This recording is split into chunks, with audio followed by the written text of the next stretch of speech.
Hello guys, my name's Carnage, and today we're going to be talking defense, and this is part 2. Today we're going to be talking about a few points that we missed in point 1. That'll be ice statues. How many of them do you need? Do you need them at all? And how to use economy buildings when you're building layouts. We're also going to be going over some base reviews, just some random bases on my map, and just discussing how they could have, a few little changes they could do that could improve their base and allow them to get more kills and stuff like that. So we'll dive straight into it. This guy's actually in a task force I'm in at the moment. I'm in to get some critter footage for an upcoming video. But his base is perfect for the point I'm about to make with economy buildings. If you look at this base, and he has actually changed it a little bit, but since I talked to him last, he used to have 4 economy buildings just here, 3 and his machine gun. But the point's still pretty valid. If you drop your tank med on the far left here and allow them to go up, this prototype is never even going to come into it, and rockets don't target the troops. I mean, they will hit the tanks, but they do nothing.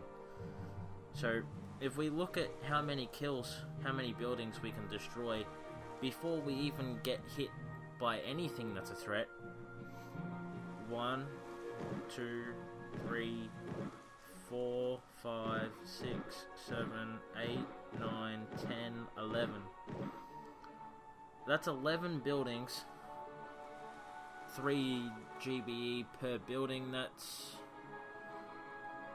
33 gunboat energy before I even get to hit anything.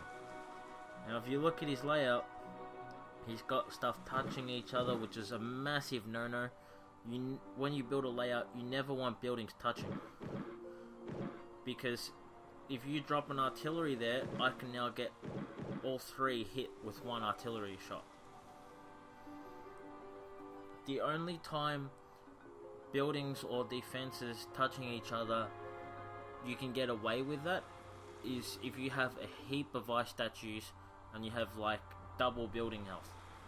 Because then, even if they drop artilleries, it's going to take a heap of them just to destroy that. But at any other point in time, you never do that ever. 2 economy touching each other is fine. Any more than that, it's going to be too much of a forget the word.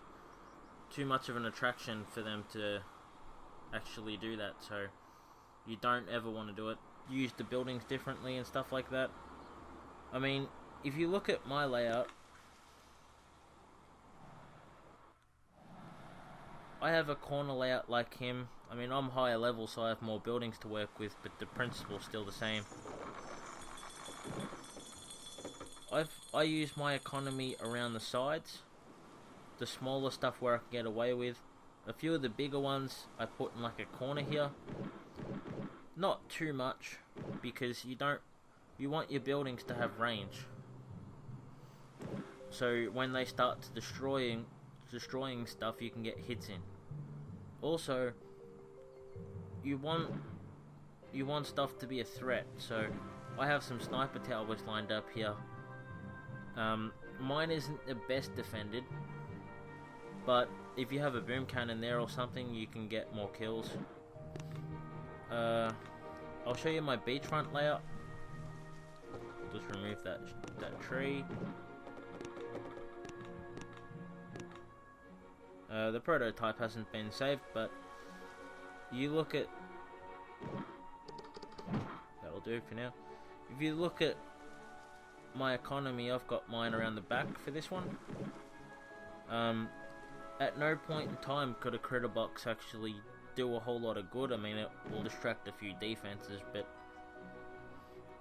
it's not an attraction for them to do anything with it, and it's not going to really do anything for them. It's not going to get in the way. they don't get any free GBE when they're attacking. There's a few I had to put inside the layout, but I did have rockets here, which is why they're there. They're good to also slow down troops as well. So if you want to put 1 or 2 over here and there inside your layout, that can allow you to spread your layout a bit more. Maybe allow your boom cannon or something to get an extra hit in. I also use them to cover up dead spots on rockets.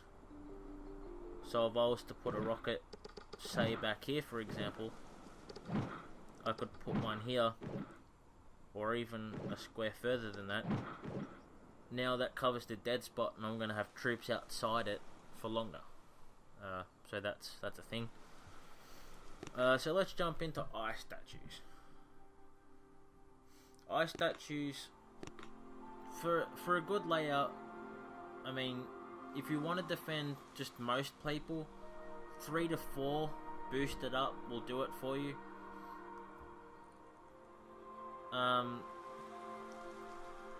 Some people in the top rankings, they have like 6, 7 statues, sometimes even 8 statues. It's just crazy.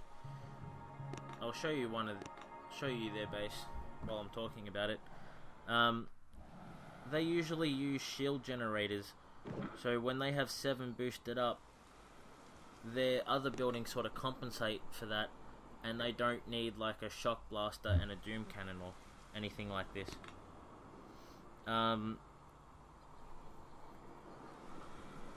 You can get away with having like 2 or 3, but it really depends on what the troops have, like what their boost is. So for me, I have no ice statues at all at the moment because I'm doing some videos on troops and with gunboat energy and stuff like that. But like my layout still defends people that have like tank medic, 30 troop damage, 30 troop health, and 70 gunboat energy. But the moment I face something like 60 to 90 troop health and damage, and maybe like 150 gunboat energy, that's where you need like 2 or 3, or I should say 2 to 4 ice statues. I find mostly troop health, leaning towards troop health is the best, and having like a masterpiece in damage works the best. Again, that's personal preference, so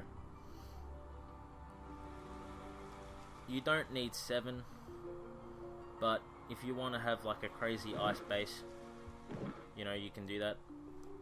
The only time, if you want to defend absolutely everything, like every single attack, get yourself a shield generator and enough ice to have at least double building health and double building damage. You can see the top people do that, but they have a bit more health than that, but that's all you really need if you want to defend absolutely everything.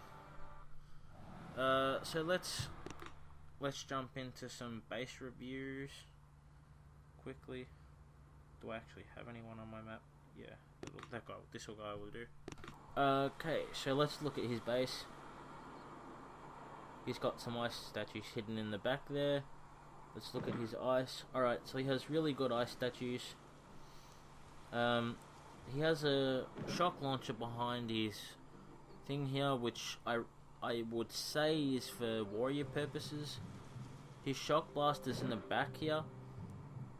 Not really the greatest placement. So straight off the bat, I'm noticing this one's really well placed, in the sense that it protects everything on the left and right sides. So whatever side they flank towards, these boom cannons and this normal cannon is going to be protected a little bit. This one a little, but not much. I am feeling though that this prototype weapon is completely wasted, because if you GBE this out, because it isn't very strong, you can flank towards the right. This will never even come into play, and if you're using scorches or something like that where it will, you can shock it out. It's not really any sort of a threat. This doesn't come into any real use. I mean, yeah, towards the end, sort of, because it protects this, but it'd come to much better use if it was placed where this stone thing is, this quarry, because then it could protect all of this stuff. Personally, I'd put this maybe here, and I might put this somewhere else. Like I might put this flamethrower over here or something like that, just so this cannon isn't touching. That's just me. But other than that, this guy's layout's actually pretty good. Few little changes he probably could make. We'll go into this guy's base. And if you guys can hear that noise, that's just my laptop telling me I needed to charge it up. Alrighty. Let's look at this guy's base.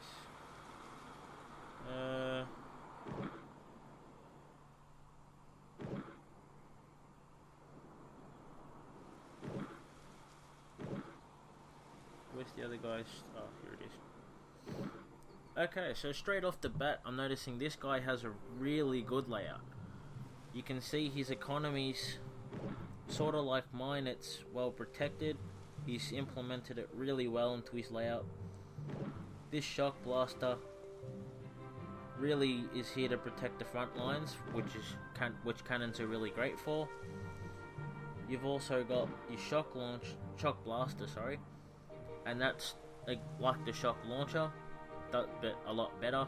So it can help shock units. So your other buildings have bought some more time,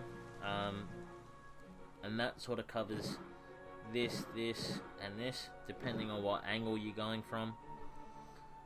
You got your Doom cannon. Let's see the range on his cannons. This one, maybe I'd switch with the weapon lab, just so this has more range, a little bit more range over this side, so you can't get sniped. But other than that, this guy's layout's really pretty much perfect, spot on. Some of his buildings could do with some leveling up, but you know, that's time. So we'll do a couple more. I think getting like a range of sort of base layouts and tips like this, I think that'll sort of give you ideas for your own sort of layout.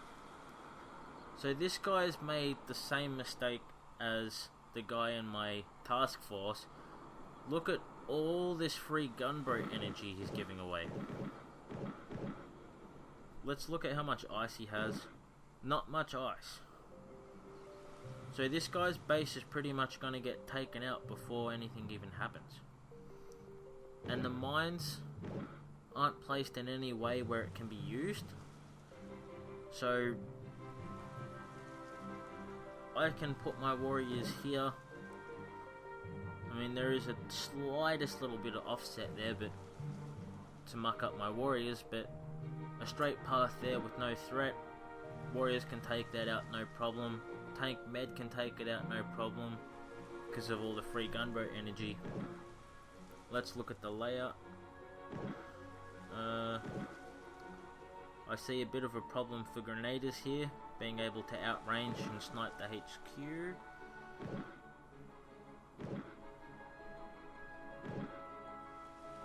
So immediately I'm seeing that there's boom cannons that won't get range on troops from any angle. There's only a couple that are going to be playing for in every situation. Shock launchers, not really protecting anything. Where's the other one? This one. So this one sort of protecting if they're coming front on from like a bit towards the left, but most people are going to go after this gunboat energy, so this probably won't play any sort of role either. So a lot of changes this guy needs to make. This is a good example of what not to do. There was another one around somewhere. I think it was this guy. Because I did sort of scout this guy out the other day.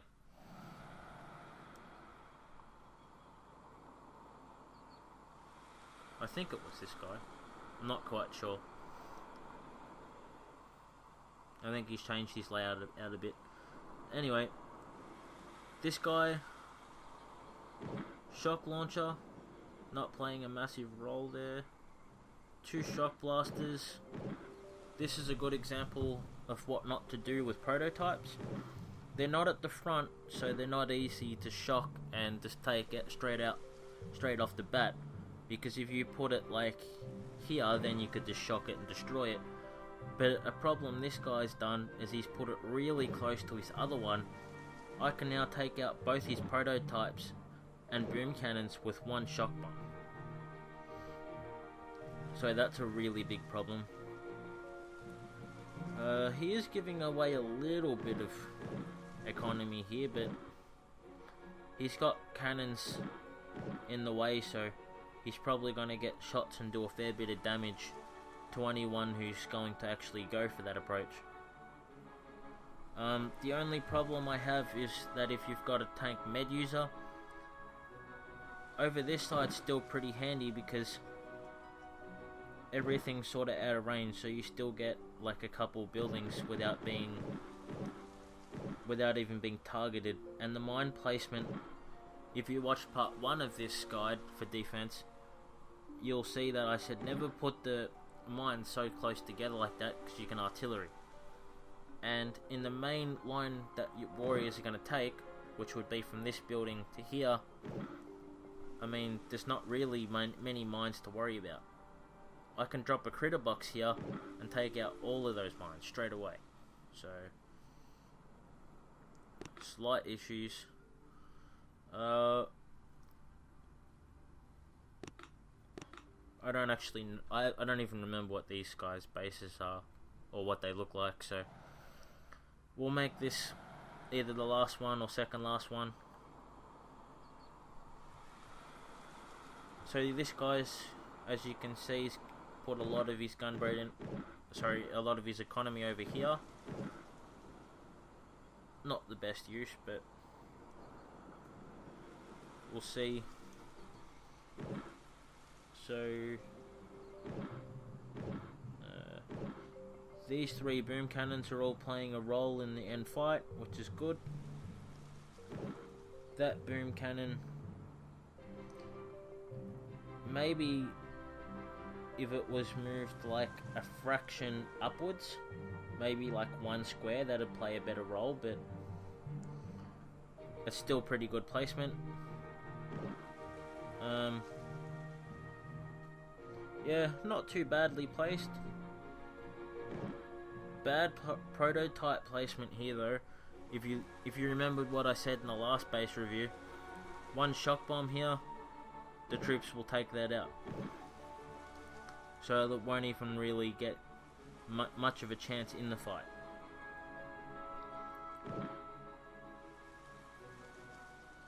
Have to say, this shock launcher would have been better swapped with this mortar. It would have been able to play a much bigger role in the attack. But I suspect he did that so this can't be shocked with it.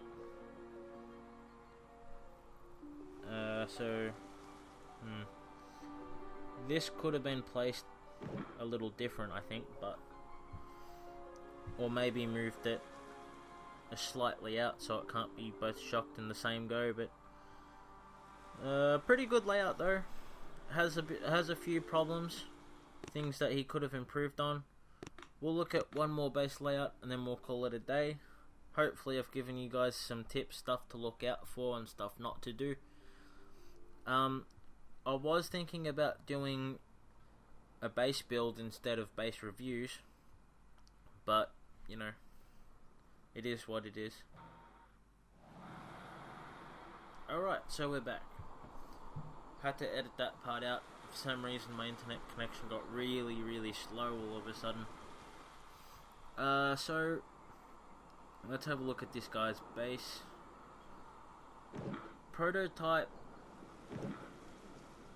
It has a little bit of protection from this rocket, but if you GBE this rocket out, you can critter that, and the critters will have free reign on a lot of economy. So straight off the bat, that's a massive problem. If he puts that shield generator, I'm gonna say maybe where this sniper is, that'd be a lot better of a placement. These flamethrowers would actually play a role in destroying any warriors that try to take it out, and it's still protected. This economy, if you were watching the start of this video, I built a wall around the back of my base with it. I'd recommend to this guy, if he's watching, to do that. It'll allow your economy not to be such of a massive target. Mines. If you look at this guy's mines, he's built a wall in the front of his base. Some people think that's a really good advantage, but it's really not. Maybe one barrage or two, or a critter box or something will handle that. So let's look at his building placement. Maybe that's a little better. Well, straight off I noticed that this shock launcher is actually really well placed. Protects a lot of things. But one massive problem, if I drop a shock bomb on this doom cannon, not only is that doom cannon an easy building to take out now, but I take out this, and this with one bomb. And if you look, this shock launcher is actually really poorly placed, I have to say. But if you ignore that for a second, anywhere you place a shock bomb, you take out every boom cannon he has, pretty much. Also, there's only 3 boom cannons that will play a role regardless of what angle you take. This left side, a lot weaker than the right side. This boom cannon, I understand he's probably put that there because he's upgrading it. I'm not sure where he had it before that, but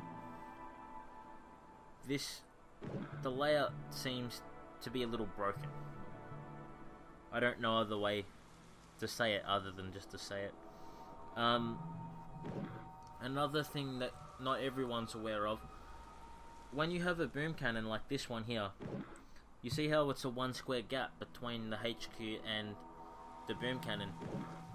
If I have tanks that are right up here, right in this area, they can actually snipe the HQ from that position, because I have that same problem with my beachfront layout. When I leave a 1 square gap, I can be sniped. The boom cannon probably will still get some troops that are spreading out, but it can still be sniped. So just something to be wary of. So that's it. We're gonna call it a day.